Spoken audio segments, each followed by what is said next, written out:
I tired አትበሉ። ሰው ደክሞኛል ለማለት ከፈለጋችሁ I tired አይባልም ማለት ነው። እንግሊዝኛ ግራመር 3 ቤስት ፍሬንዶች አሉት am as and are የምንላቸው ማለት ናቸው። እነሱ መቼ የምንጠቀም ይመስላችኋል? ለሶስት ነገሮች እንጠቀማቸዋለን።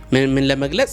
who we are, where we are and how we feel ማለትም የት እንዳለን ማን እንደሆንን እና የሚሰማንን ለመግለጽ ስንፈልግ የግድ verb to be መግለጽ አለብን። እነሱ ደግሞ ስለ አሁን የምናወራው ከሆነ am is are ይሆናሉ ማለት ነው። ደክሞኛል ማለት ስሜታችሁን የገለጻችሁ ነው ማለት ነው። ስለዚህ I am tired ደክሞኛል።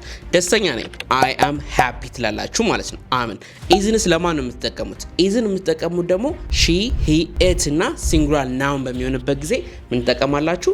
ኢዝን ትጠቀማላችሁ። for example she is tired excellent። እና ደግሞ ሲንጉላር ናውንም እንዳትረሱ። ለምሳሌ ሄኖክ is tired ካልኩኝ ሄኖክ ደክሞታል እያልኩ እየተናገርኩ ነው ማለት ነው። good are የሚለውን ደግሞ የምንጠቀመው ለማን ነው? we, you and they በሚሆንበት ጊዜ ምን እንጠቀማለን?